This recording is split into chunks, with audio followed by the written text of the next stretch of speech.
جب اس عمل کو کرنے کے لیے بیٹھ جانا ہے اس بات کا خاص خیال رکھنا ہے کہ عمل کے دوران کسی کے ساتھ بھی کسی بھی قسم کی کوئی بھی گفتگو نہ کی جائے۔ اور میں آپ کو بتا دیتا ہوں، جب آپ اس ترتیب کے ساتھ اس عمل کو کرو گے، اس جگہ سے اٹھنے سے پہلے جو مقصد لے کر بیٹھیں گے، جو حاجت لے کر بیٹھیں گے، انشاءاللہ تعالی وہ حاجت وہ مقصد آپ کی ضرور پوری ہو جاتی ہے اور ضرور آپ کی ہر دعا قبول ہوگی۔ جب یہ عمل کرنے کے بعد آپ مانگیں گے، ساری ترتیب میں بتا رہا ہوں۔ سب سے پہلے یہ سمجھیے گا کہ تفسیر روح البیان شریف کے اندر میں بسم اللہ الرحمن الرحیم کے بارے میں آپ کو بتاتا چلوں، کیونکہ آپ نے سورت کے شروع میں بسم اللہ الرحمن الرحیم کو لازمی طور پر پڑھنا ہے۔ حدیث پاک کے اندر یہ بات موجود ہے، جب حضور علیہ الصلوۃ والسلام معراج پر تشریف لے گئے، جنت کی حضور نے سیر فرمائی تو وہاں 4 نہریں تھیں، نمبر 1 پانی کی، نمبر 2 دودھ کی، نمبر 3 شراب کی اور نمبر 4 شہد کی۔ جبرائیل امین سے حضور صلی اللہ علیہ وسلم نے دریافت کیا یہ نہریں کہاں سے آ رہی ہیں؟ تو حضرت جبرائیل امین نے عرض کیا مجھے اس کی خبر نہیں۔ دوسرے فرشتے نے عرض کیا ان چاروں کا چشمہ میں دکھاتا ہوں۔ ایک گیا وہاں ایک درخت تھا جس کے نیچے ایک عورت بنی ہوئی تھی۔ توجہ کیجئے گا، بڑی اہم اور بڑی ایمان افروز بات آپ کو بتا رہا ہوں۔ اور دروازے پہ کفن پڑا ہوا تھا، ایک تالا لگا ہوا تھا، اس کے نیچے یہ 4 نہریں نکل رہی تھی۔ ارشاد ہوا کہ یہ دروازہ کھولو، جس کو یہ تالا لگا ہوا ہے یہ دروازہ کھولا جائے۔ اس کی چابی میرے پاس نہیں ہے بلکہ آپ کے پاس ہے۔ فرمایا اس کی چابی کہاں ہے؟ تو کہا بسم اللہ الرحمن الرحیم اس کی چابی ہے۔ جب یہ بسم اللہ الرحمن الرحیم پڑھ کر اس تالے کو ہاتھ لگایا گیا تو وہ دروازہ فوراً کھل گیا، وہ تالا کھل گیا، دروازہ کھل گیا۔ اس عمارت میں 4 ستون تھے، ہر ستون پر بسم اللہ لکھی ہے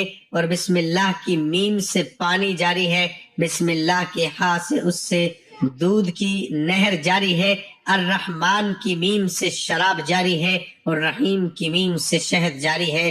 تو اس سے پتہ چلا کہ جو بندہ بسم اللہ الرحمن الرحیم پڑھتا ہے اس کو یہ چاروں چیزیں نصیب ہو جاتی ہیں۔ سبحان اللہ۔ اور ہر طرح کی رکاوٹ، جیسے وہ تالا کھلا ہر طرح کی رکاوٹ ختم ہو گئی، اسی طرح آپ کی دنیاوی معاملات کے اندر کوئی بھی رکاوٹ ہوگی، کیسی بھی رکاوٹ ہوگی، اس عمل کے کرتے ہی اللہ کے فضل و کرم سے ساری کی ساری ختم ہو جائے گی اور تمام مشکلات دور ہو جائیں گی۔ اس لیے اس کو بسم اللہ الرحمن الرحیم سمیت پڑھنا ہوگا۔ اور میں آپ کو بتا دوں کہ تفسیر کبیر کے اندر یہ بات بھی موجود ہے کہ فرعون خدائی کا دعویٰ کیا تھا، معاذ اللہ اس نے کہا تھا کہ میں خدا ہوں، معاذ اللہ، لیکن اللہ تعالیٰ نے اس کو سمندر کے اندر ڈبو کر اس کو وہ موت دی۔ اور اس کے بارے میں کہا جاتا ہے کہ اس کو گھر کے اندر موت کیوں نہیں آئی، اور اس کے بارے میں مفسرین فرماتے ہیں کہ اس نے اپنے گھر لکھی تھی، اس وجہ سے اللہ تعالیٰ نے اس کو اس کے گھر میں موت نہیں دی۔ اور جو شخص اس عمل کو کرے گا وہ ہر طرح کی بری موت سے، برے حادثات سے،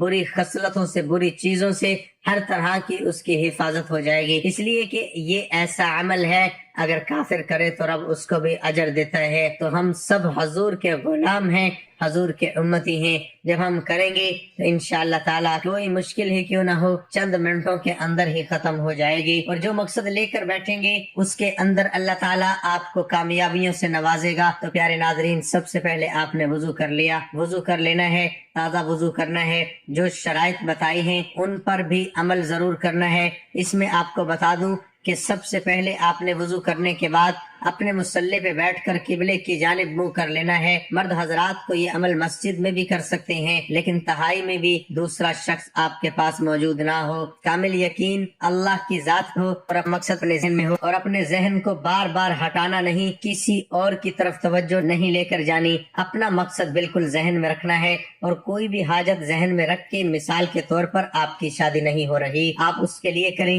آپ کے کاروبار کے اندر رکاوٹ ہے، بے برکتی ہے، آپ اس کے لیے کریں، اس کے اندر ایسی برکت پیدا ہو جائے، یا آپ مقروض ہیں، آپ کو پیسوں کی ضرورت ہے اور آپ واقعی حقیقتاً پریشان ہیں، اور پھر آپ انشاءاللہ اس عمل کو کریں، آپ کے لیے چند منٹوں کے اندر ایسا رزق کا انتظام ہوگا کہ آپ حیران ہوں گے کہ کوئی نہ کوئی شخص بھی آ کر مدد کر جاتا ہے، یا کوئی ایسا سبب بنتا ہے بندے کو گمان بھی نہیں ہوتا کہ یہاں سے مجھے رزق آئے گا، اور انشاءاللہ وہاں سے رزق ملتا ہے جہاں پر انسان کا وہم و گمان بھی نہیں ہوتا۔ اس لیے ناظرین، آپ نے سب سے پہلے درود پاک پڑھنا ہے۔ آپ کوئی سا بھی بھی درود پاک پڑھ سکتے ہیں جو آپ کو آسان لگتا ہے، لیکن میں ہمیشہ کہتا ہوں کہ درود ابراہیمی زیادہ بہتر ہے۔ ایک بار ثواب کی نیت سے میرے ساتھ بھی پڑھ لیں۔ اللہم صلی علی محمد وعلی آل محمد کما صلیت علی ابراہیم وعلی آل ابراہیم انک حمید مجید۔ اللہم بارک علی محمد وعلی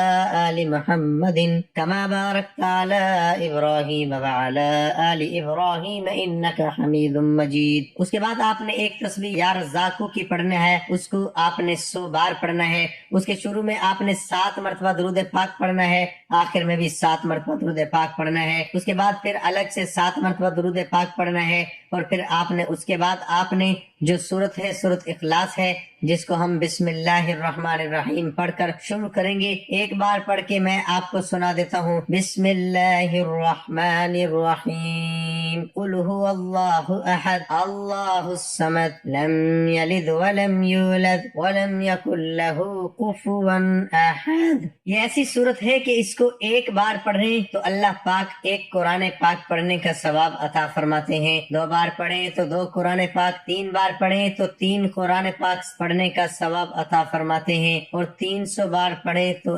300 قرآن پاک کا مکمل ثواب ملتا ہے۔ تو اس کو آپ نے صرف اور صرف 3 تسبیحاں یعنی کہ 300 بار آپ نے سورت اخلاص کو پڑھنا ہے۔ آخر میں پھر آپ نے 7 مرتبہ درود پاک پڑھنا ہے، اپنے گناہوں کی معافی طلب کرنی ہے کہ باری تعالیٰ جو بھی میرے گناہوں کی وجہ سے نحوست ہے، وہ رکاوٹیں پریشانیاں میرے گھر آئی ہوئی ہیں، میرے اوپر ہیں، اس عمل کی برکت سے وہ ساری کی ساری خطا معاف فرما دے اور ہمارے گناہوں کی بخشش فرما دے۔ جب اپنے گناہوں سے توبہ کر لے، اس کے بعد اب آپ نے اللہ کی بارگاہ میں سوال کرنا ہے کہ باری تعالیٰ مجھے خزانہ غیب سے رزق عطا فرما اور میری ہر مشکل کام میں مدد فرما، میرا فلاں مقصد ہے تو اس عمل کی برکت سے حل فرما دے۔ اے اللہ پاک ہمیں گمراہی کے راستے سے ہٹا کر صراط مستقیم کے راستے پر چلنے والا بنا دے۔ اے اللہ ایسی نماز پڑھنے کی توفیق عطا کر جس نماز سے تو راضی ہو، زندگی میں ایسے نیک اعمال کرنے کی توفیق عطا کر جن اعمالوں سے تو راضی ہو جائے، ہمیں ایسی زندگی گزارنے کی توفیق عطا کر جس زندگی سے تو راضی ہو جائے، ایمان پہ زندہ رکھ اور ایمان پہ ہی موت عطا کر۔ اے اللہ ہمیں تیرے احکام کی فرما برداری کرنے والا بنا اور تیرے پیارے حبیب جناب محمد رسول اللہ صلی اللہ علیہ وسلم کے نیک اور پاکیزہ آداب کو اپنانے والا بنا دے۔ اے اللہ ہماری پریشانیوں کو دور کر دے۔ اے اللہ جو بیمار ہیں انہیں شفا کاملہ عطا فرما۔ اے اللہ جو بے اولاد ہیں انہیں اپنے خزانوں سے نیک اور صالح اولاد عطا فرما۔ اے اللہ جن کے جو کام رکے ہوئے ہیں وہ پورے کر دے۔ اے اللہ بچھڑے ہوں کو ملا دے۔ اے اللہ شادی شدہ جوڑوں میں محبت اور خلوص پیدا کر دے اور ان کی زندگیوں میں برکت ڈال دے۔ اے اللہ تمام لڑکے لڑکیوں کے نصیب اچھے کر دے۔ اے اللہ جو قرض کے بوجھ تلے دبے ہوئے ہیں ان کا قرض جلد سے جلد ادا کروا دے۔ اے رب العزت شیطان سے ہماری حفاظت فرما۔ اے اللہ حلال رزق کمانے کی توفیق عطا فرما۔ انشاءاللہ آج کے دن ہی آپ کا ہر پریشانی ختم ہو جائے گی اور انشاءاللہ یہ عمل کرتے ہی آپ کے گھر میں رزق اور دولت کے ڈھیر لگ جائیں گے۔